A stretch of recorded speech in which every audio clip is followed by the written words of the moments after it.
Good afternoon. You're watching the Debka File, a weekly roundup of exclusive news, insight, and analysis from the Middle East, broadcast to you live from the heart of the region. Coming up on the program today, the Russian Navy announced missile drills in the East Mediterranean. Russian ceasefire deals remain unclear. Israel names new military chief for Project Iran with U.S., Saudi Arabia, and the UAE. Iran practices blocking the Hormuz Strait in Yemen. Prince Bandar is the new governor of Tabuk. And now to our top headlines. The Russian Navy announced upcoming warship missile drills in the eastern Mediterranean between Syria and Cyprus, beginning on July 11th and ending on July 26th. 10 Russian Navy warships will practice firing advanced caliber NK cruise missiles on dates timed for the two-day NATO summit in Brussels this week, just 4 days before the U.S.-Russian summit between U.S. President Donald Trump and Russian President Vladimir Putin. During the exercise, the eastern Mediterranean will be closed to air and shipping traffic, and Syrian skies will be out of bounds.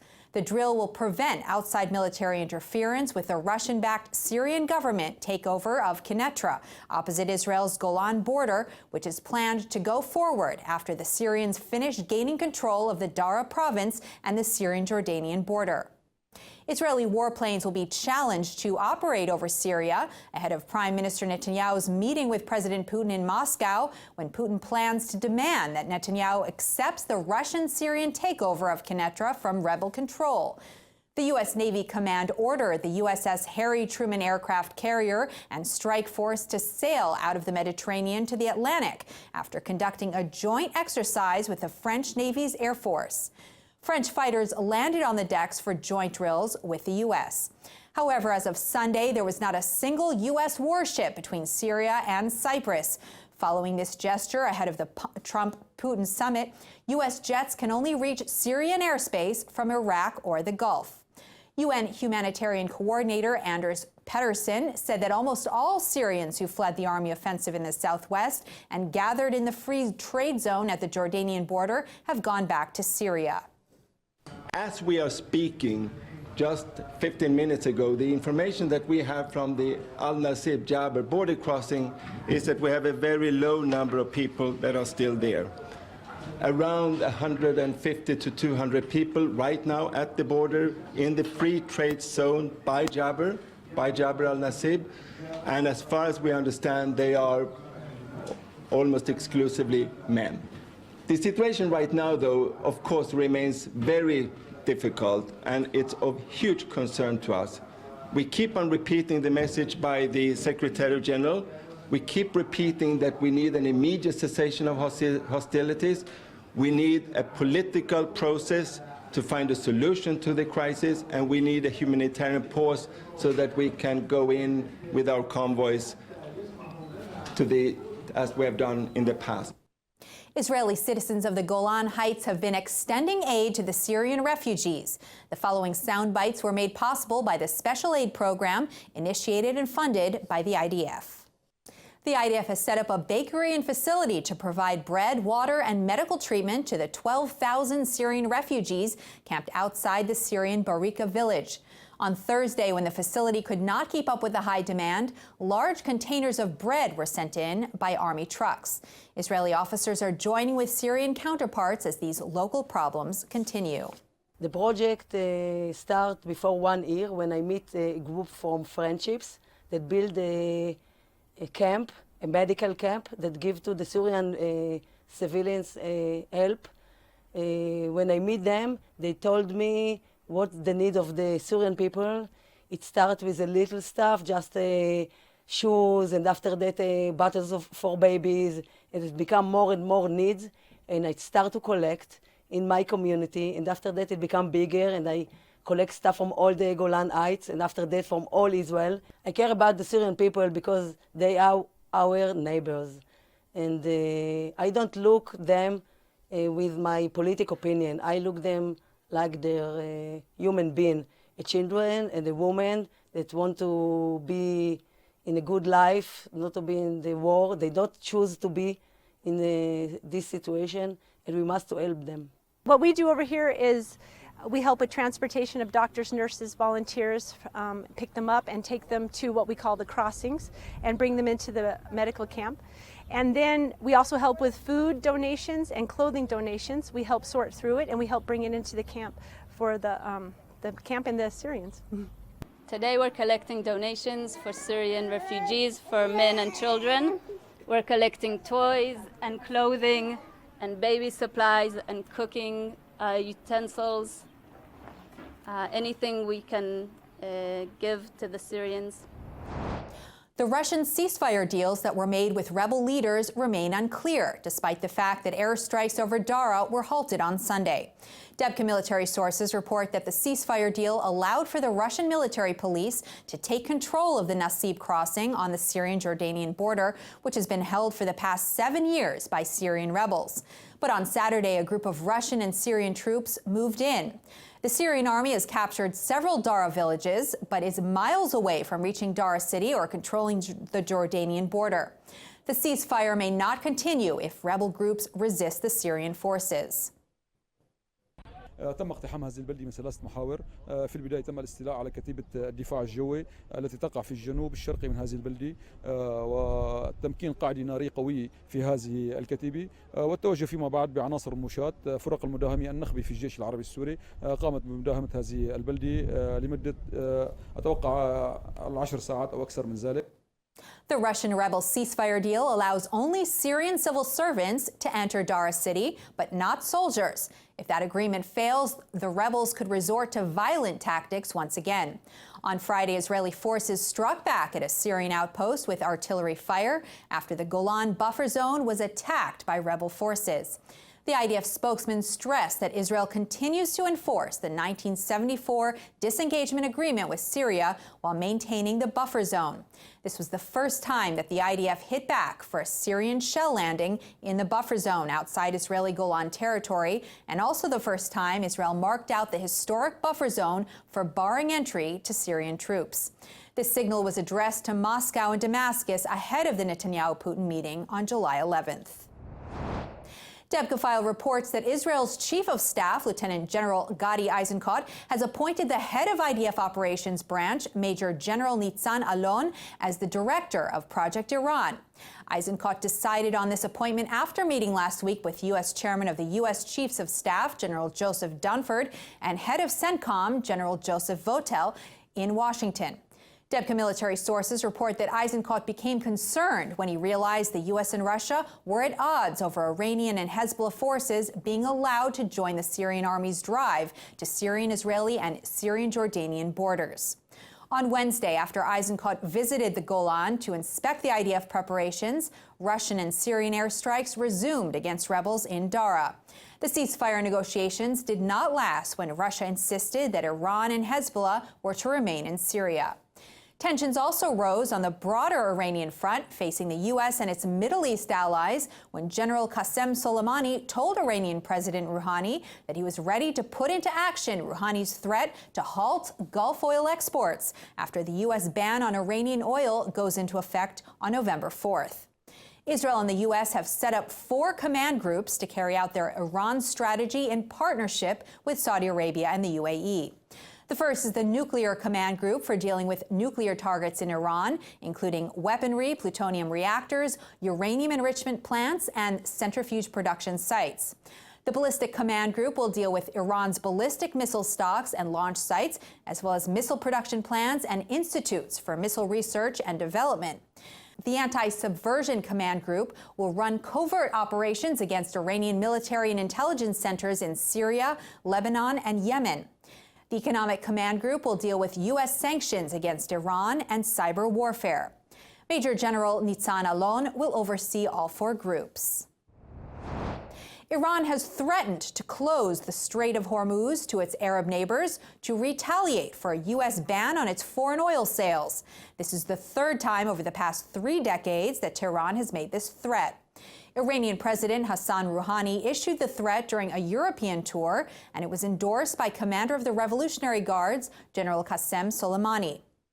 After Trump withdrew the U.S. from the Iran nuclear deal, Saudi Arabia and the UAE made preparations to hit back for an Iranian closure of the passageway for their oil exports. Debka military sources report that the two countries conducted joint exercises to practice air and missile strikes against Iranian oil installations along the Gulf. What they face from Iran's Revolutionary Guards may be the closure of Hormuz by mining the narrow strait or attacks from 6 Iranian Navy submarines and 30 mini-submarines at bases near the straits. For practice, the Iranian Revolutionary Guards Corps officers used Yemeni Houthi positions on the Red Sea coast to fire missiles against the U.S., Saudi, and UAE warships from 2016 to 2018. With us to discuss this is Ephraim Kam, an expert on Iran and Middle East security issues at the Institute for National Security Studies, who served as a colonel in the research division of the IDF military intelligence. Thank you for joining us today. Thank you for letting me come. So will Russia and Syria hold back from attacking Quneitra after Israel invoked the 1974 disengagement accord with Syria? I believe that Syria is going to attack and occupy Quneitra with the help of the Russians. The reason is simple. Before the civil war started in Syria in the Golan Heights, Syria did control Quneitra since 1974. So there is no reason from its own viewpoint why should it not reoccupy Quneitra. And I think Israel has no problem with that as long as Syria will maintain the rules of the ceasefire in the Golan Heights. Do you think they will respect the reinstated Golan buffer zone? I assume that yes, otherwise they might be involved in another confrontation with Israel and they don't like it and not prepare for it now. So I think they will do it. Will Syria or Iran or both dominate Netanyahu's talks with Putin on July 11th? Yes, I think it's going to be a very important issue in these talks because Syria is now in a point in which it can occupy or reoccupy the entire area which it lost 3-4 years ago. And Syria is very much interested in it. And Russia is willing to help and support Syria in this effort. So I think both Syria and Russia want to deal with this issue and to come to some agreement with the American administration. Do you think Trump will persuade Putin to part ways with Iran and Syria when they hold their summit next Monday? I think he will do it. Trump wants very much to drive a wedge between Russia on one hand and Iran on the other hand. And to some extent, there is some success in this effort because both Russia and Iran do not share the same views and same interests with regard to Syria. Russia wants that Iran will not occupy those areas in which it has been able to deploy its forces during the last 2 or 3 years. And from this viewpoint, there is some, I would say, both share the same view with regard to the role of Iran in Syria. On the other hand, Russia is committed to let Syria occupy some parts or deploy its forces in some parts of Syria in the northern part of the Golan Heights, not too close to Israel. So I think they can come to an agreement where to deploy the Iranian forces in Syria. Do you believe Trump will confirm the U.S. military pullout from Syria? I don't know. I don't know what Trump is going to do. Trump is careful. Trump is careful not to carry out any military operation in Syria as much as it can. And as long as Syria is willing to occupy some forces and redeploy its forces in the Golan Heights without violating the ceasefire agreement of 1974, he will do it, I think. Do you see the Iran project that the U.S. has set up with Israel, Saudi Arabia, and the UAE moving into military operations if Iran blocks Hormuz? Not at this stage. I think at this stage, the policy and the strategy of the Trump administration is to impose heavy pressures on Iran, not to go into any kind of confrontation, military confrontation with Iran. And I think from this viewpoint, it has been quite successful during the last few weeks. Putting a heavy pressure on Iran, Iran has no answer to these pressures, and the United States might achieve some gains in this relationship. That's Ephraim Kam. Thank you very much for your insight today. Thank you very much for that. Prince Mohammed bin Salman has appointed veteran Saudi diplomat and spy master Prince Bandar bin Sultan as governor of the northern province of Tabuk, a military city and home to the Northwest Area Command at King Abdul Aziz Military City.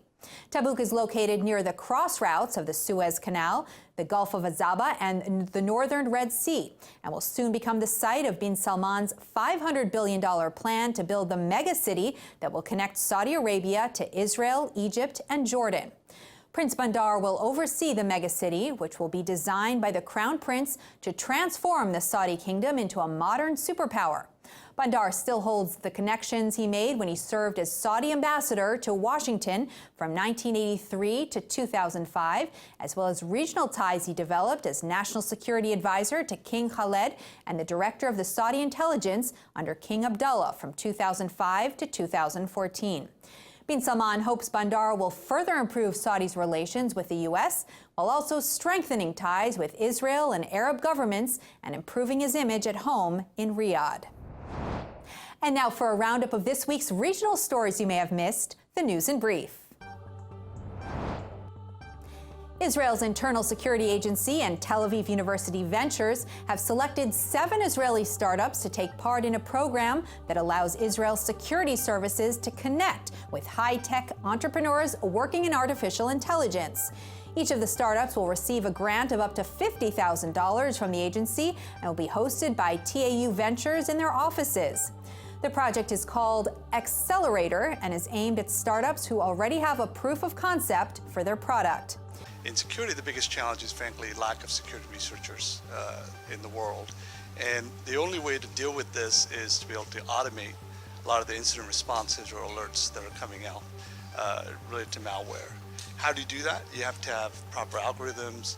You got to have experts who develop techniques that can help security researchers, and there are companies that are doing that today, and we're looking at that. In terms of, Jacob, good versus bad, I don't know how we, from an investment perspective, how we determine that, except the fact that we're looking, does it add value to the customers, right, when we look at investments? And so from that perspective, I would consider we're looking at good AI.